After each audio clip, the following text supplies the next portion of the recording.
Yes class good morning. So अभी हमने बहुत सारे प्राइमरी डाटा को कलेक्ट करने वाले मेथड्स पढ़े। Direct, indirect, enumerator method, correspondent वाला मेथड, क्वेश्चनर मेथड जिसमें हम क्वेश्चंस फ्रेम करते हैं, जैसे कि अभी आपने पढ़ा जस्ट रिसेंट वीडियो में। तो उसमें एक टर्म आती है पायलट सर्वे। पायलट सर्वे मतलब प्री टेस्टिंग। जैसे मान लो आपने एक क्वेश्चनर बनाया है और उसमें कुछ गलतियां हैं जो आपने ध्यान नहीं दी। तो प्री टेस्टिंग मीन्स एक स्मॉल स्केल पे, यानी कि उस टेस्ट को, उस क्वेश्चनर को आप एक स्मॉल स्केल पे कंडक्ट करो। जैसे मान लो सीबीएसई का पेपर जब होता है तो ट्वेल्थ क्लास का ऑल ओवर इंडिया सबका जो पेपर का सेट जाता है, तो अगर मान लो उस टाइम पे कोई गलती आ जाए तो करेक्शन करनी कितनी मुश्किल हो जाती है ऑन द स्पॉट। उस 3 घंटे के टाइम में करेक्शन कराना, वो भी ऑल ओवर इंडिया। तो इसलिए कहते हैं कि एक प्री टेस्ट हो जाना चाहिए ताकि एक सोल्यूशन पहले हो जाए और उसको करते हुए अगर कोई प्रॉब्लम निकलती है तो उसको उसी टाइम ठीक कर लिया जाए लार्ज स्केल पे जाने से पहले।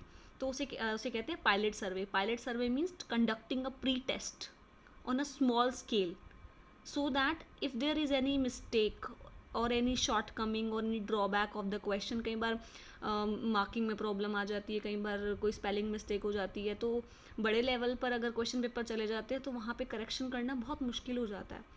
तो स्टूडेंट्स इसीलिए हमें प्री टेस्टिंग करनी पड़ती है जब भी क्वेश्चनर सेट किया जाता है। तो जो पेपर आपका 10,000, 20,000, 50,000, लाख लोगों में जाने वाला है, उसको पहले आप 10-15 लोगों में ही कंडक्ट कर लो ताकि उसकी कमियां जो हैं वो पता चल जाएं। तो स्टूडेंट्स इसको आपको ज़्यादा मार्क्स के अकॉर्डिंग नहीं करना है, just only do the definition and last 3 points are sufficient. ठीक है स्टूडेंट्स, तो इससे आपको क्लैरिटी हो जाती है, इंस्ट्रक्शंस हो जाती हैं, और टाइम तो ऑब्वियसली लगता ही है बट इससे आगे प्रॉब्लम नहीं आती अगर मास लेवल पे आपका पेपर जाता है। तो pre testing is known as pilot survey.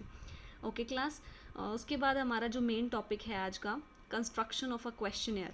Questionnaire बनाने के कुछ प्रिंसिपल्स को ध्यान रखना चाहिए।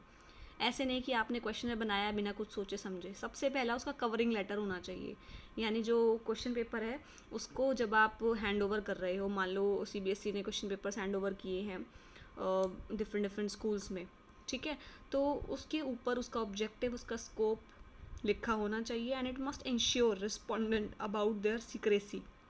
यहाँ तक कि कुछ क्वेश्चनर्स ऐसे होते हैं जो कंपनीज मेल करती हैं, तो वो उसमें लिखती हैं कि भाई अगर आप हमें जल्दी से जल्दी रिप्लाई करोगे इस क्वेश्चन का तो आपको कुछ इंसेंटिव्स भी दिए जाएंगे। तो ये मोटिवेट करने के लिए होता है कि भाई क्वेश्चनर फिल करके हमें दे दो ताकि उन्हें इन्फॉर्मेशन मिल सके। तो कवरिंग लेटर होना चाहिए सबसे पहले। फिर उसके बाद किस तरह के क्वेश्चन डाले जाएं, what kind of question you want to add in your questionnaire.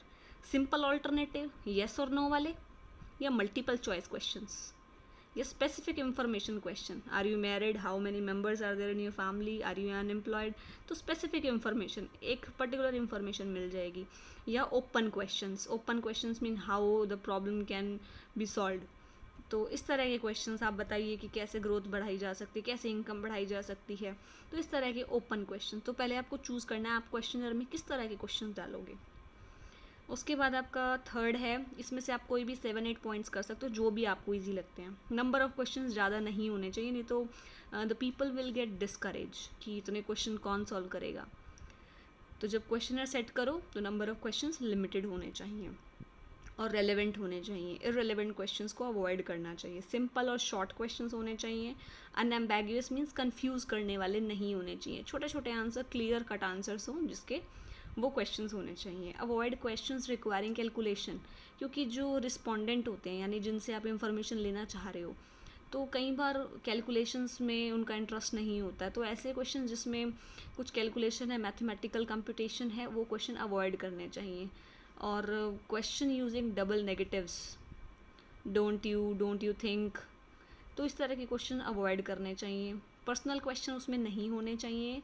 और यहाँ तक कि जो आपके क्वेश्चन हैं वो लॉजिकली अरेंज्ड होने चाहिए। अरेंज का मतलब है जैसे पहले आपने नेम पूछा, फिर डेट ऑफ बर्थ पूछी, इस तरीके से क्वेश्चन होना चाहिए। यानी कि पहला ही question are you employed, are you married, तो स्टार्ट होना चाहिए एक ऑर्डर में। नेम, एज, पर्सनल डिटेल्स होनी चाहिए। क्वेश्चंस को डिवाइड किया हुआ हो हेडिंग्स और सब हेडिंग्स में। Instruction to the informants.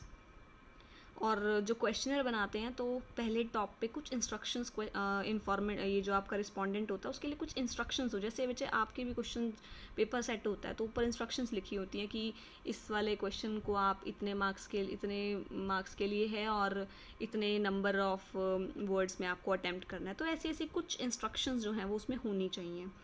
Cross examination, questionnaire ऐसा होना चाहिए, ऐसा सेट किया हुआ होना चाहिए कि जो इन्विजिलेटर है, जो इन्वेस्टिगेटर है, वो उसको क्रॉस चेक कर सके। जैसे एग्जांपल दिया हुआ है कि एज का है क्वेश्चन उसमें कि व्हाट इज़ योर एज, तो साथ में एक और क्वेश्चन आना चाहिए कि आपकी डेट ऑफ बर्थ क्या है, तो वहाँ से क्रॉस चेकिंग हो जाएगी। तो क्रॉस चेकिंग वाले क्वेश्चन होने चाहिए। क्वेश्चनर का अट्रैक्टिव होना चाहिए, ये नहीं कि भाई समझ में ही नहीं आ रहा कि क्या लिखा हो, it must be of a good quality. और स्पेस दिया हुआ हो आंसर्स के लिए। वहाँ पर प्री टेस्टिंग ज़रूरी है क्वेश्चनर की, जब भी आप क्वेश्चनर सेट करो तो उसकी प्री टेस्टिंग ज़रूर हो। तो एक बार ये देखो, specimen questionnaire, consumer eating preference, name, age, address, gender, phone, mobile number, और फिर उसके बाद उसने डिफरेंट डिफरेंट क्वेश्चंस एमसीक्यू की फॉर्म में पूछे हुए हैं। ठीक है स्टूडेंट्स, तो ये आपका एक क्वेश्चनर है।